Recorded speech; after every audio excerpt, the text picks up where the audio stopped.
এই সূরার মধ্যে আরো একটা ঘটনা আছে যেটা আমি কোনোদিনও বলি নাই, আজকে বলতেছি আপনাদের সামনে। আপনারা সৌভাগ্যবান, এই ঘটনা আমি আজ পর্যন্ত কোনো লেকচারে বলি নাই। সূরা কাহফে আরো একটা বিষয় আছে যেটা আপনাকে চেনাবে যে দাজ্জালের সভ্যতাগুলো কেমন হবে। একটু মনোযোগ দেন প্লিজ, 10 মিনিট দেখুন। এই সূরার মধ্যে 4টা ঘটনা আছে। কয়টা?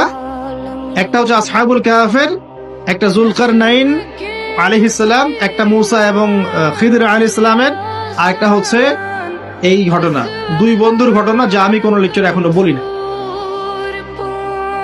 এই ঘটনাটা সূরা কাহফের 32 নম্বর আয়াত থেকে শুরু করে মোটামুটি ভাবে আপনার 46, 47, 48 এরকম পর্যন্ত বড় একটা ঘটনা আছে। আমি খুব শর্ট করে বলছি।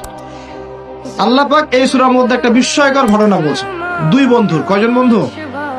এক বন্ধু প্রচন্ড ধনী, এমন ধনী যে আল্লাহ পাক তাকে বড় বড় বাগান দিয়েছেন, খেজুরের, আঙ্গুরের, হ্যাঁ, বিশাল বিশাল বাগান, এবং তার মধ্য দিয়ে নদী চলছে। নদী, একটা নদী চলে যাচ্ছে ভিতর দিয়ে, দুই পাশে বাগান। তাহলে কত বড় প্রপার্টি চিন্তা করেন, একটু চিন্তা করেন। আমরা তো বিঘা আর এই যে শতকের হিসাব করি না। আল্লাহ বলছেন যে দুটো বিশাল জান্নাত দিয়েছিলাম তাকে, মানে বাগান দিয়েছিলাম, ফলের বাগান, মাঝখান দিয়ে নদী প্রবাহিত হচ্ছে, এবং প্রত্যেক বছর 2 বার করে এই জায়গায় ফসল ফলতো, প্রচুর ফসল হতো।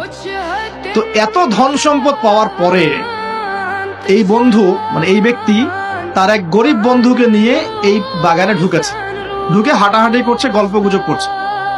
গল্পগুজব করার এক পর্যায়ে গিয়ে এই ধনী বন্ধু বলে ফেলছে, কি বলছে? সে বলছে যে আনা আকসারু মিনকা মালা ওয়া আ'আসু নাফারা। হে আমার দোস্ত, শোনো, আমি তোমার চাইতে মালে এবং সম্পদে অনেক সেরা। কে বলছে এটা? এই ধনী বন্ধু। আমরা কি এরকম কথা বলি না? এই ধনী বন্ধু হচ্ছে বস্তুবাদী মানুষ, মানে বাড়ি গাড়ি, টাকা করে, স্ট্যাটাস, এটাই তার কাছে সবকিছু। বুঝতে পারছেন কথা? সে তার বন্ধুকে বলছে, তুমি তো গরিব, আমি তোমার চেয়ে অনেক সেরা টাকায়, পয়সায়, ধন দৌলতে। এমন মানসিকতা আমাদের মধ্যে আছে না অনেকের? আচ্ছা, এবার সে আরো বলছে যে ওয়াদাখালা জান্নাতাহু ওয়া হুয়া যালিমুল লিনাফসি। সে তার জান্নাতে প্রবেশ করলো, তার নফসের উপর সে জুলুমও করে বসলো। কিভাবে জুলুম করলো?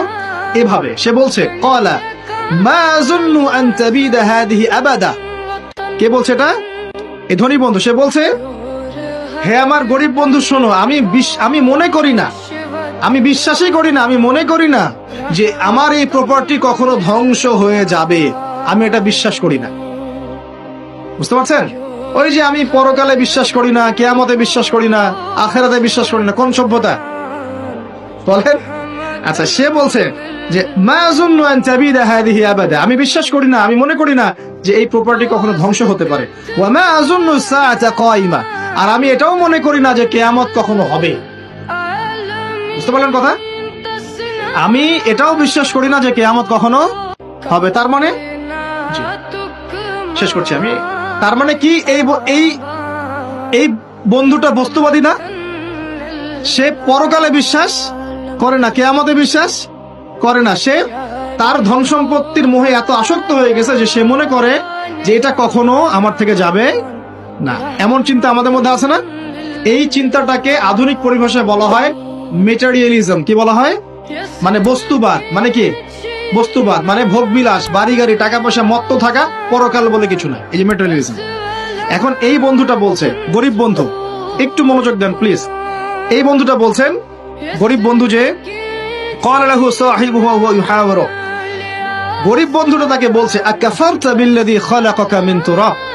হে আমার ধনী বন্ধু, তুমি কি সেই সত্তার সাথে কুফরি করছো যে তোমাকে মাটি থেকে সৃষ্টি করেছে? সুম্মা মিন নুতফা। এরপর তোমাকে মায়ের গর্ভে নুতফা আকারে রেখেছিলেন। সুম্মা সাওয়াকা রাজুলা। এরপর তোমাকে এই পুরুষের আকৃতি দিয়েছেন। তুমি কি সেই সত্তা আল্লাহকে অস্বীকার করছো? মানে কিয়ামতকে অস্বীকার করার মধ্য দিয়ে তুমি আল্লাহকে অস্বীকার করছো কি?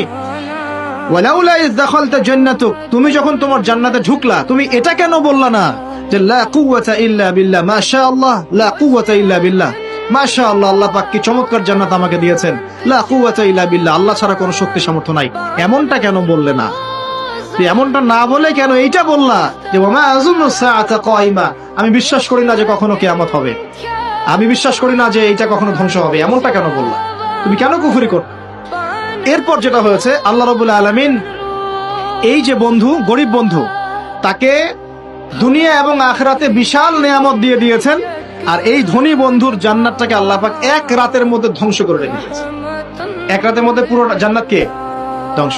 পরের দিন সকালে সে এসে দেখে যে এটা কোন জায়গায় আসলাম, কিন্তু আমার বাগান বাগিচা বলে মনে হচ্ছে না। সে হাত কসলাচ্ছিল এবং বলছিল, কোরআনে ভাবে বলছে, হাত কসলাচ্ছিল আর বলছিল যে হায় আমি যদি আমার রবের সাথে শিরিকটা না করতাম, হায় আমি যদি আমার রবের সাথে কুফরি না করতাম, তাহলে আজকে আমার এই অবস্থা হয়তো হতো না। এই ঘটনাটা ঠিক পরে আল্লাহ পাক বলছেন, ওয়াদরিব লাহুম মাসালাল হায়াতিদ দুনিয়া। হে নবী মুহাম্মদ সাল্লাল্লাহু আলাইহি ওয়াসাল্লাম, তুমি এবার তোমার উম্মতের কাছে দুনিয়ার দৃষ্টান্তটা পেশ করো। দুনিয়ার দৃষ্টান্তটাও ঠিক এরকমই, এই ফসলের ক্ষেতের মতোই। প্রথমে বৃষ্টিপাত হয়, ফসল সবুজ হয়, মানুষ খুব পুলকিত হয়ে যায়, কি চমৎকার ফসল ফলেছে। এরপর সেই গাছগুলো হলুদ হয়ে যায়, তারপর সেগুলো খড়কুটা হয়, চুলায় চলে যায়। এই হয় না? এই গল্পটার সাথে, ঘটনার সাথে দুনিয়ার জীবনে মিল আছে না?